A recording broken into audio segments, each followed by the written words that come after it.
Did you know that Saturn 2 from FabFilter is actually way more than just a saturation? It's actually a multiband compressor and expander, and that it can do some mid-side processing. It's a color box, a tone shaping box, a phase shaping box. Definitely this is a tool that will make a new spot in my mastering chain. Without any further ado, we're gonna see why and what it can do. I'll start with some basic things and then we'll build up till the very juicy things. All right, so let's check this central section. So basically this is everything that is controlling Saturn. We have the mixing of the distortion, feedback, which is acting like a traditional feedback loop. It's sending the output back at the input, and the frequency, which is the frequency of the feedback.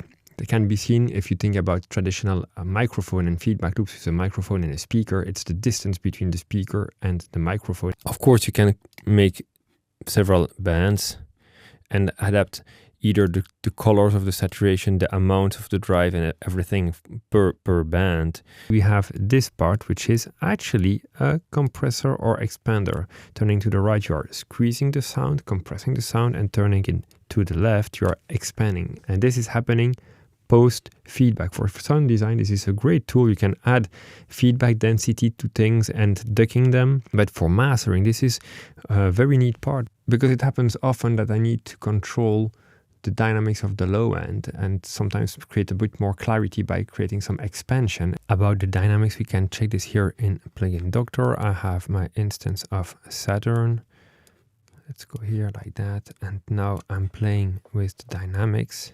You see when I turn this down, I'm reducing the quieter parts, not really touching the high parts, but I'm reducing the quieter parts. And when I'm turning it above, then I am boosting the quiet parts. And this is the kind of same automatic dynamic algorithm that I also have in the Pro Q. You don't need to dial in a threshold. It's working with the difference between transients and sustained part of the sound. So it's a very easy compressor. Phase shifts happening when you use some multiband action. Let's call our mighty plugin Doctor here. I have here an instance of Pro MB, just as an example. I'm showing the phase here.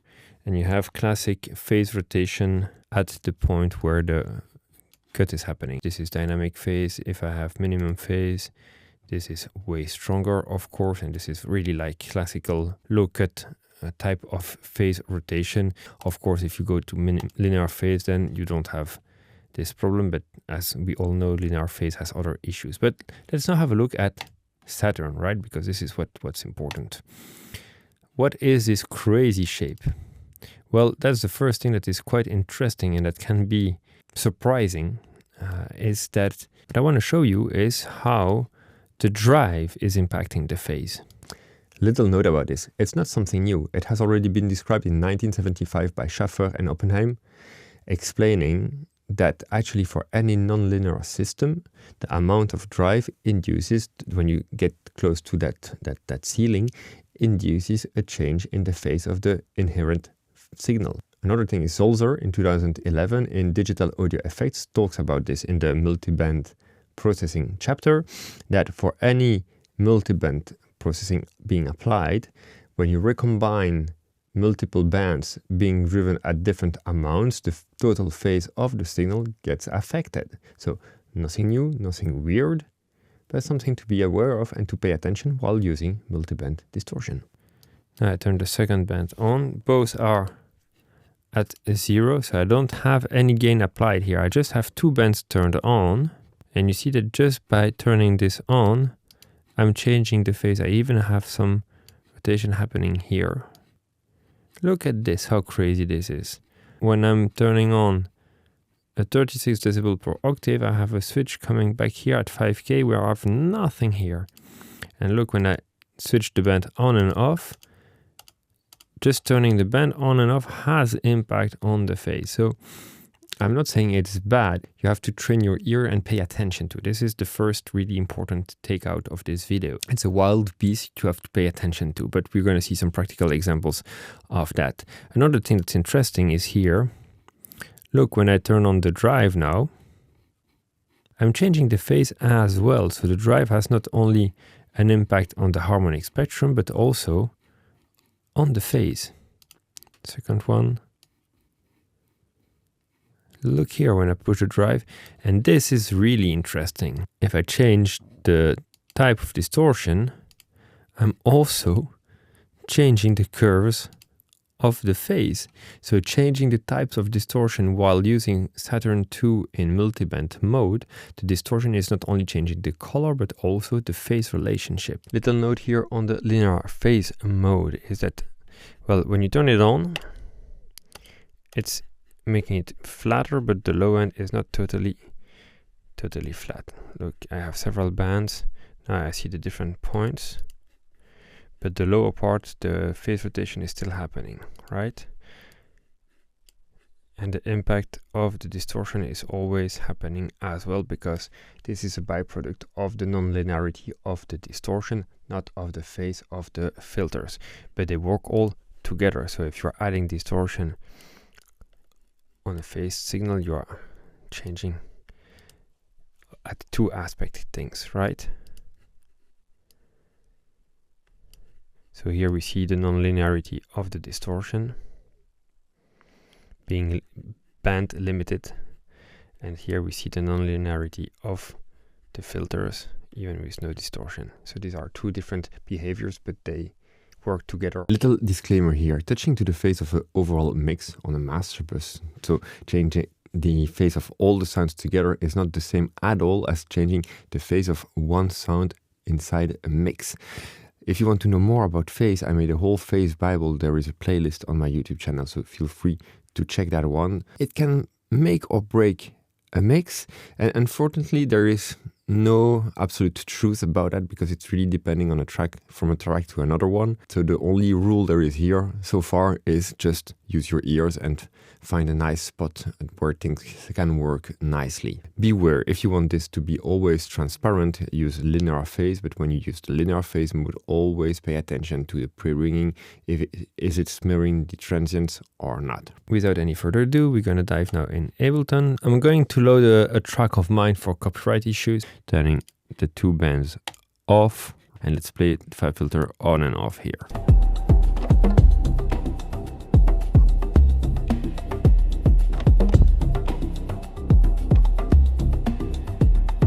Now here feels phasey, right? And this is the little quirk about Saturn. Remember, I showed you how the drive was also impacting the phase.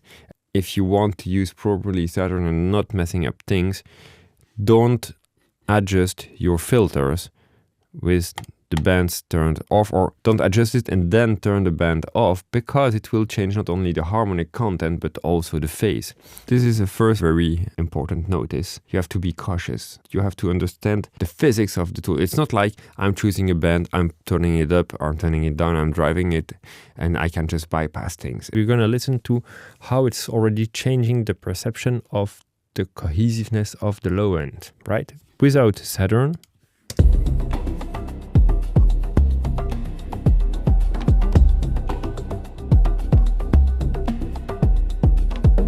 with Saturn.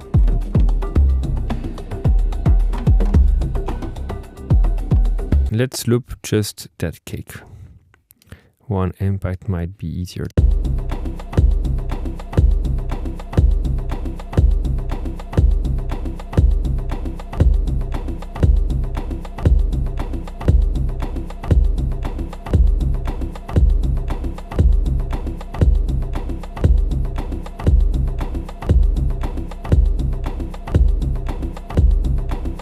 A bit rounder, right? Now let's play a bit around with that filter.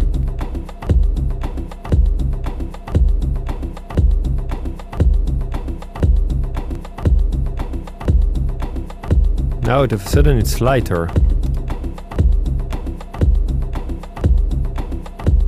And now it's decaying a bit more.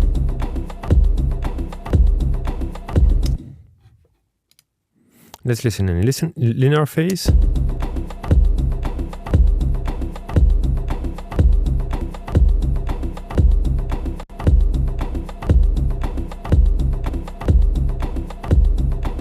You hear the difference? The low end is kind of decaying a bit longer. There is this kind of extension on the kicks.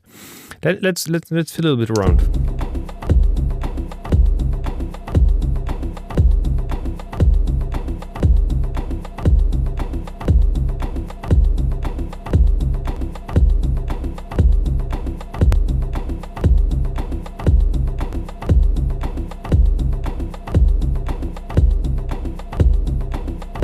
This is a sweet spot.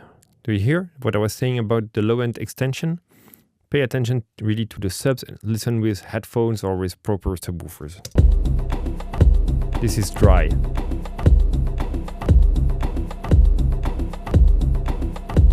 Here we gain like a longer decay. This is the first thing about these filters and the work of the multiband. So let's have a look at what's happening inside plugin Doctor and those harmonics. So I have two bands. I just played the low end with a lot of drive. The higher part has no drive at all, right? So I'm just listening to the harmonics I'm adding to this lower part of the signal, looking, not listening, looking. And we're going to switch between a few of the modes. So transformer can be nice, but I wouldn't advise going for the warm transformer. It's adding a lot of low noise. Gentle transformer is nice. And subtle transformer as well. And this is with the lowest intermodulation and noise floor. For me, the best suited option for mastering would be if you wanted the transformer type of sound. Transformer means, look at this, you have odd and even harmonics here, where actually transformer is supposed to be more of odd harmonics. So it's not exactly what we call a proper transformer. And tube is supposed to have even harmonics. But here you see there are also like 300. So it's kind of weird the way they mentioned this. And if you look at subtle transformer and subtle tube, they are pretty similar. Well, they shouldn't. But whatever. Subtle tube is working for mastering as well. I wouldn't advise going for clean tube, as you can see. Warm tube either, even if there's something that is nice on the top end. We'll talk about that in a second. And broken tube, definitely not. And the rest are really like, tape could be, subtle tape could be also an option. So let's compare subtle tape, subtle tube, and subtle transformer. These are the three options that I feel valid. And if you look at them, they are not so different. Subtle tape is very, very close.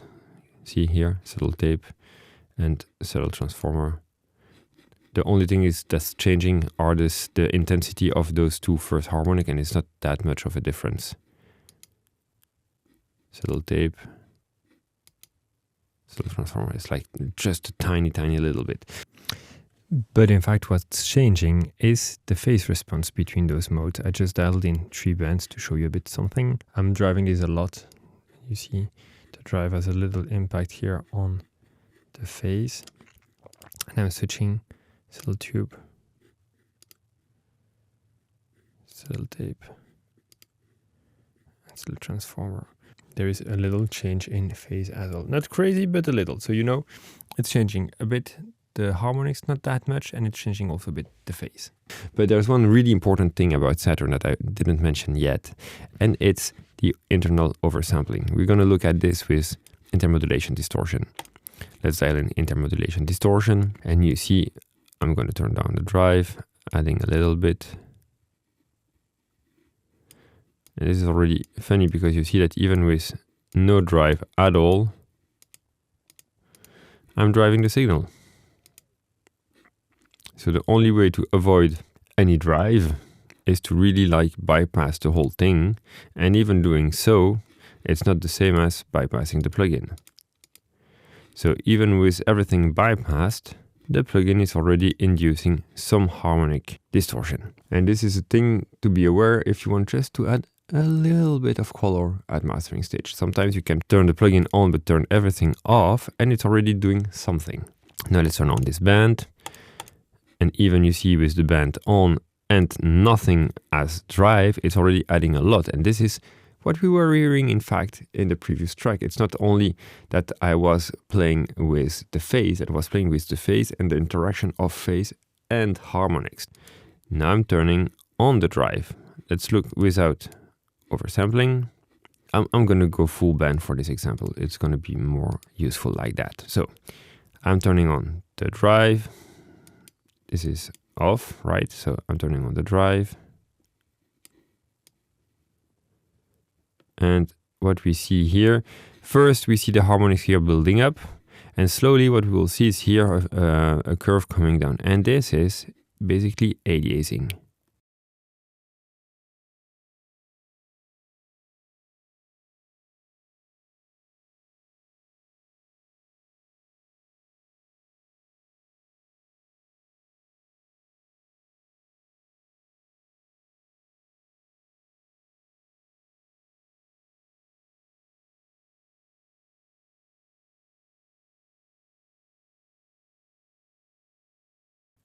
And you see, the more I put the drive, the lower this comes, because actually what's happening is we have those harmonics from this part that are generated here and are folded back.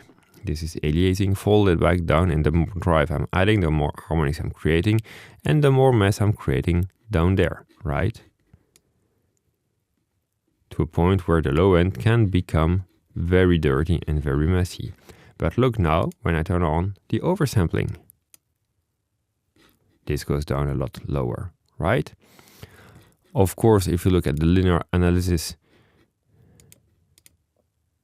oversampling has a filter for the downsampling, and so when you turn that on, there is some phase happening in the top end. So we have also phase shifts in the top end, so beware. I would advise always using high quality when you start driving things quite heavily.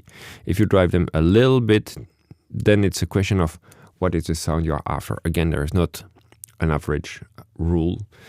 What I would say is usually it's better to oversample to avoid the aliasing, but sometimes the oversampling can be messing up too much with the phase on the top end and be blurry. In my case, from my personal taste, I rather prefer, I would say like 9 out of 10 times, the oversampling turned on, because I feel that the aliasing is, even with a little bit of drive, is kind of making the top end dirty, metallic somehow. And I feel that even with subtle transformer, subtle tape, or subtle tube, if I'm not adding so many harmonics, even there, I prefer the roundness and the silkiness of the high quality. If you look at the harmonic analysis back, our subtle transformer, I have a little bit of drive, right? Let's look at this part, high quality. You see it's not changing, but as soon as I dial in a lot more, there things become very different, right? So with a very, very little bit of drive, it's not changing that much, but as soon as you start to drive things, this can become problematic. So now let's dive into the juicy part of Saturn and driving the mid side.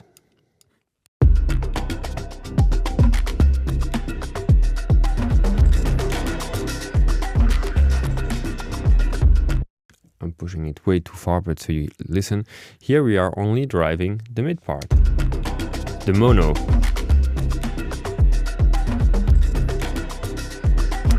While here I'm driving the sides. Do you hear how amazingly this opens up the stereo image? So I'm opening the stereo image with density and with higher frequency, with ear candy somehow. So this is already a very nice tool, just like that, static mode. Basic. I'm adding a bit of color, a bit of flavor, and maybe I could say, okay, the higher part, I'm really bold, making bold moves here. I even didn't speak about the tone control. Here you have 4 bands where you can adjust the amount. It's a kind of EQ on the generated harmonics, right? But let's leave it flat for the moment. So now let's see what can be done with this, what I wanted to tell you mostly. The core of this video, the modulations and the envelope follower. Basically, you have for every band an envelope follower that you can apply to any of the parameters. And the thing is, well, you can either apply it, for me, for mastering purposes, that can be really, really useful, but even for sound design, you can apply it to the drive, but also to the mid-side control. Okay, so let's listen to the subs for a moment, just in solo.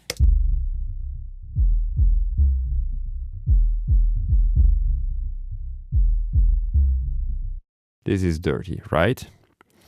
Why? Because everything is distorted all the time. Now let's say I would like to beef up the body, but the transients are very peaky and are making the whole thing really gnarly and excessively harsh on the transients. Well, there is something really important to understand when it comes to distortion and to dynamics. Distortion is beefing up a signal, so it's adding harmonics, and it's nice to have something thicker. But what's happening is the thicker you get the sound, the least contrast you have with the transients, because also distortion has a non-linear curve. I'm going to show you just briefly.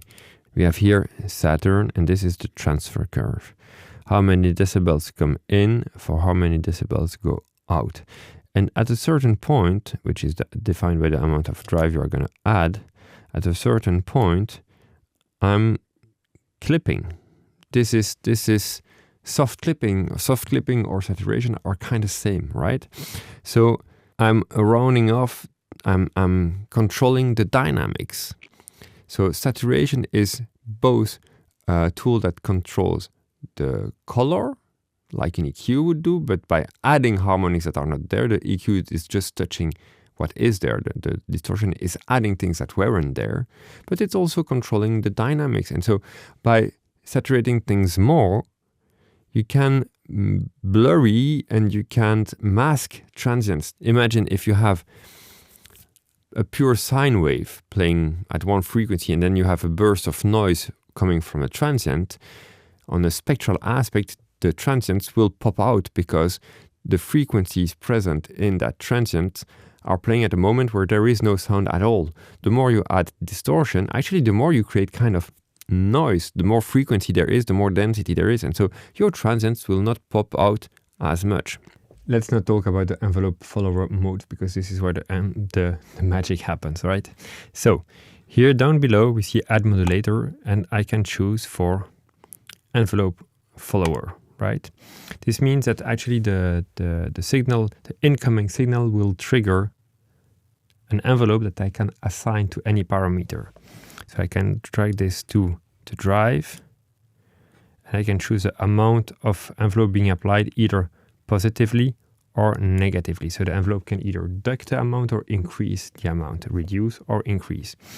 I can just delete it, and as I said, I can apply this to anything, really like anything. So I can choose to apply this on the tones, on the drive, on the panning of the saturation being added. So when I'm in mid-side mode, now I can choose to dynamically shift this from the center to the side and increase the harmonics either on the side or on the mid part of the signal, to the dynamics, to the overall mix. So I can leave, for example, the whole distortion transparent. So I can have something that is very driven, but for example, every time there is a hit, then it's going to be ducking the mix. So I listen only to the distortion on the tails, or the opposite. I can increase transients by just adding a bit of distortion by adding it when an envelope gets high, right? There are two different envelopes. There is this generic one where you can choose the attack time and the release time, but this is the traditional envelope, a longer one. And we have, when you click on this, the transient mode, which is making a shorter envelope that is reacting only on the transients. And here again, I can adapt the attack time and the release, but this is like really triggered by transients, while the other one is maybe more triggered by stronger, longer elements, right? You can also create many different envelopes. You can have several of them. You are not restricted to one. You can create several ones. You can rename them like this. And if I have several bands, I can choose for every envelope the source of it. I can use the normal input, then it's taking the whole signal. I can choose to listen only to the signal of that band or the signal of another band. Now this envelope gets triggered by the other band, or I can use external sidechain if I want to make this whole saturation react to an external sound. This is maybe for more creative work, or if you really want to refine and maybe send the whole mix. You want, for example, imagine you have a kick and a bass that are very subby, glued together, and you want the saturation to react on the kick. Well, I would then take the whole mix, send it to an aux that I'm not sending to the master, filter out the lows, filter out the highs, and take maybe like one small little band around 100 or 200 hertz, somewhere in there where I find the punch of the kick, where the kick is actually getting louder than all the rest of the instruments, and feed that at the sidechain input. So this is giving me full control. Most of the time, from what I had so far, using the different bands was okay. I could even add another band like this and take that band, but then remember, the more bands I'm adding here, the more phase shifts I'm inducing in my sound. So this is something you might maybe want to avoid. So every envelope can be assigned to every parameter. You can have multiple assignations for a same parameter with different amounts of modulation. And you can also listen to the signal that you are using to trigger the envelope with the headphone. So it's a very, very powerful tool. Okay, let's start with a practical example. On the track I played first, I'm gonna use two bands, one on the lows, one of the highs. And on the lows, I'm gonna start by ducking with the envelope follower, ducking the distortion when the kick hits. So I'm adding just distortion on the tails, not on the transients. And then we go move further. We keep the signal clean when the transient is hitting.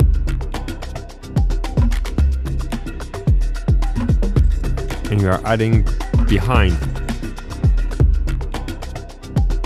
turning the modulation off.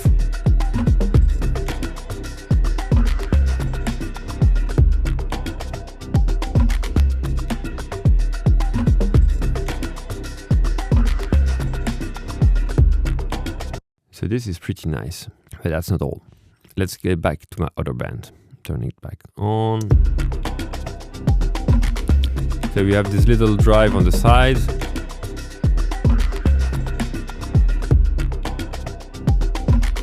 I'm gonna push it for you to hear it better, right?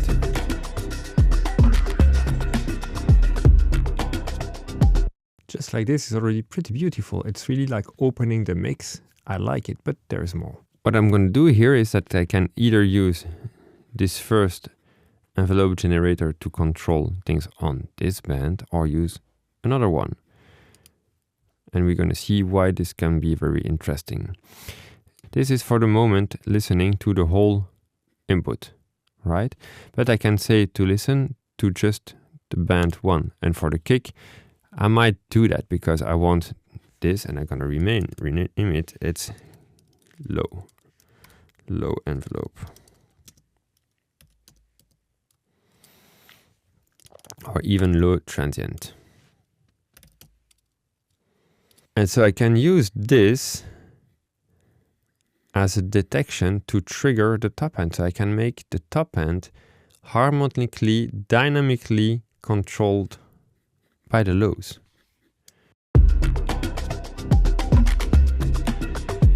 For example, doing something like this and boosting, I'm overdoing, but this will boost the size when the kick is hitting.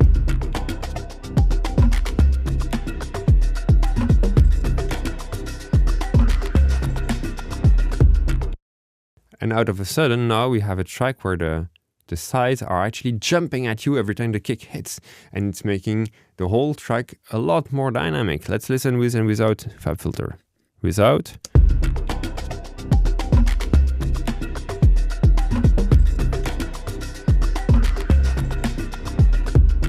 Maybe this is too jumpy. So what I can do is use another envelope generator. Sorry, not envelope generator, envelope follower. Okay, I'm gonna do the same, but instead of going for a very sharp transient, I might take it a bit softer, a bit longer, we'll see. And I'm gonna use also band one.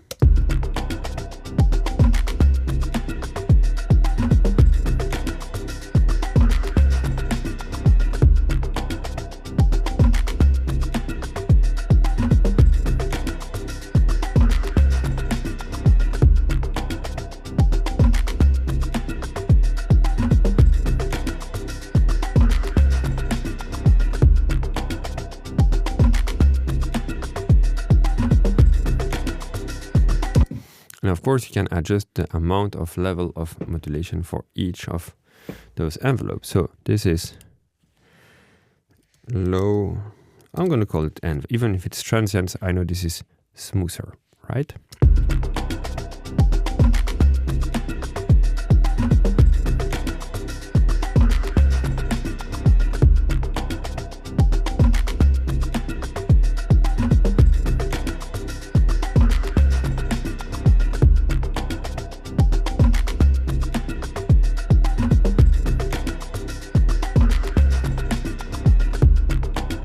And I can turn this one out. Okay, so now we have dynamic control over the harmonics of the width of the signal. That's pretty insane. Another thing that I can do, because here I made the pan move from mid to side, I can also dynamically control this, and maybe with this short one, with this short one, I can assign this to this parameter. And so when the kick, and turn it totally down. So when the kick will hit, the first initial transients, the harmonics, will be added in the center. So actually I'm beefing up the transients in the mid part. And I'm opening this very fast as soon as the transients are gone. So actually I'm increasing the harmonic content in the mid part of the signal now. Without, I'm gonna add some overall drive so you have a feeling. It's gonna be too much driven on the sides at the end, but so you hear how this is impacting. And you know what? For the sake of the exercise, I'm gonna turn off the movement for now on. So the drive is fixed.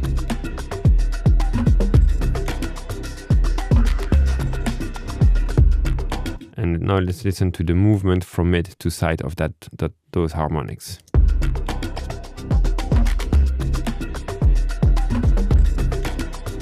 Way too much. Don't blame it, just to let you hear properly what's happening. Again, on off. Hear how now the center image is like popping out at every hit of the kick.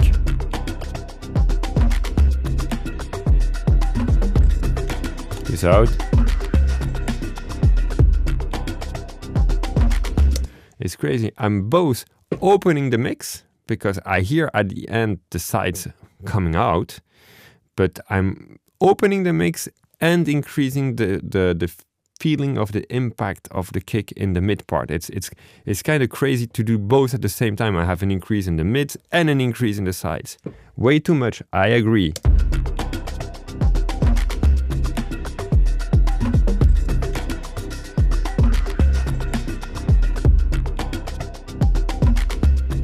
This is nice.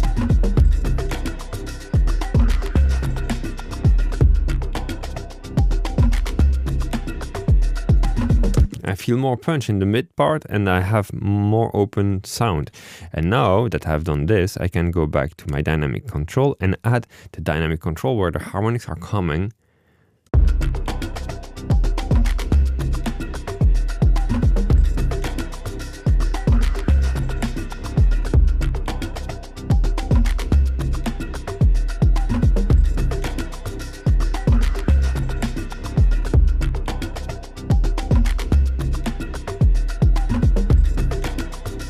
Listen now without FabFilter turned on.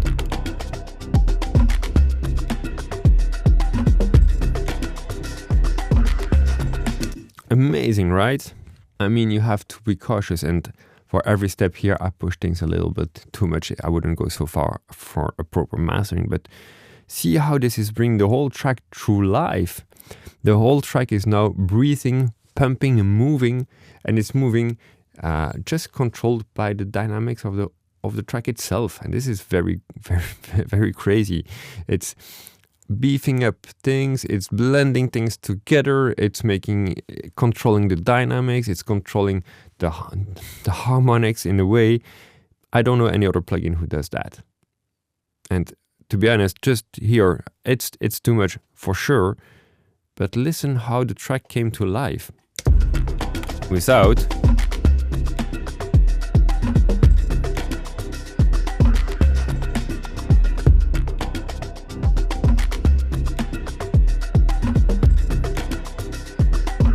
So how I would refine probably something like this.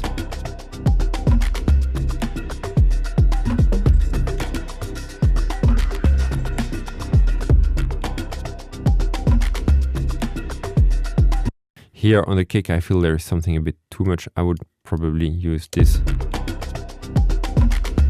to EQ the harmonics generated.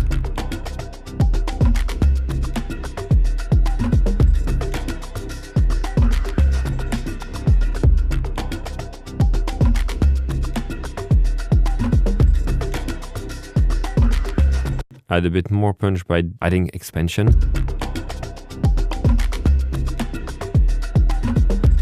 And maybe reducing a bit the mix here.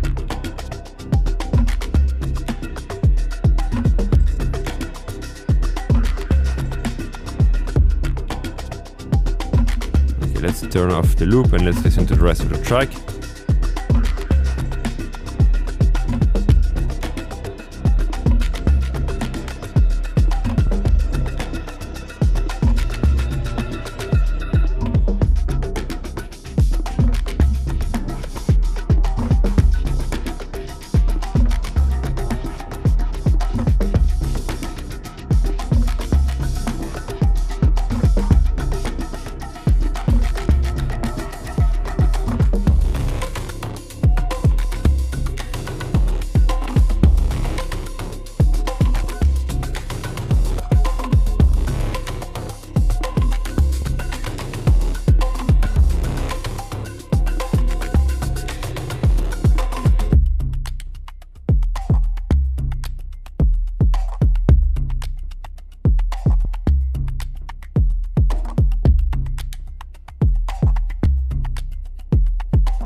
It's just making the track more vibrant, more open, more moving, more three-dimensional, even more deep. There's kind of feeling of depth because harmonics are higher frequency and higher frequency feel closer, but then wider feels closer also. So you have really this kind of tri-dimensional move.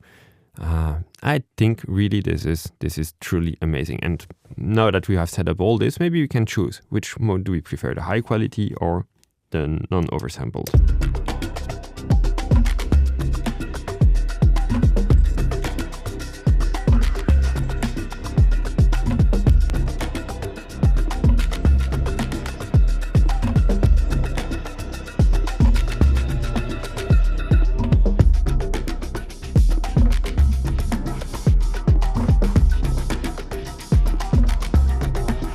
Yeah, I think the high quality off adds a little bit of sizzle, but it's a little bit too much for me. Maybe good.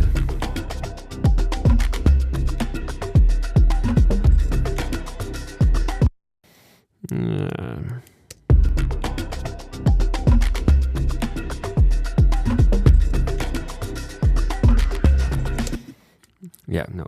For me, again, this oversampled works best for this track. I said 9 out of 10 times, I'm maybe 8. I don't know. I don't measure things, but mostly I'm most of the time turning on the oversampling. So yeah, that's most of it for Saturn 2. Of course, you can dive into the details of every different saturation engine. You can try to work with the mix. You can also apply the envelopes to any of the other parameters, right? I even didn't touch base about that, but this is the crazy part of Saturn. You can even add envelopes to the dynamics, so you can dynamically control the dynamic processor. What? So you can say that maybe you are adding compression at the end of the signal.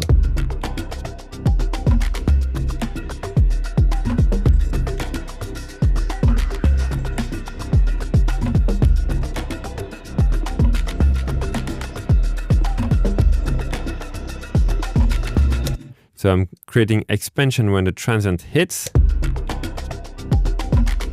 and I'm compressing at the end of the signal. I can do the same for every EQ. So you can say maybe you want to have something that is peaking a little bit on the transients, and you are actually pushing up the band when the transient hits and turning it down.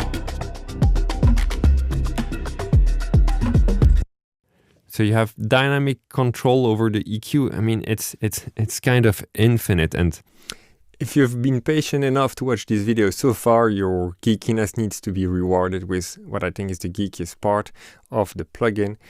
And maybe also my only complaint, or actually the point that where I don't understand the decision process in the designing of the plugin. Okay, so let's have a look.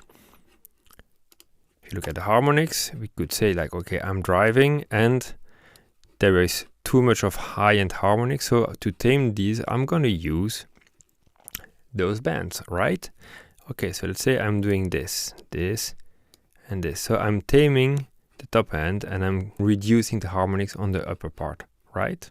But we saw that doing multi-bands and that bands and saturation have phase interaction, right? So let's have a look now at what's happening with the phase. When I shift those bands, I can create also big phase shifts, right? With even strong rotations. And I'm not using here multiple bands. I'm just inside full band. This is happening because this part here is also multi-band kind of EQ. And so there are filters here. But the problem I have with the plugin is that when I hit linear phase, this linear phase is only being applied to the multiple bands I'm creating, the multiple bands of saturation. It's not being applying a linear phase filter on those bands. Those are always non-linear.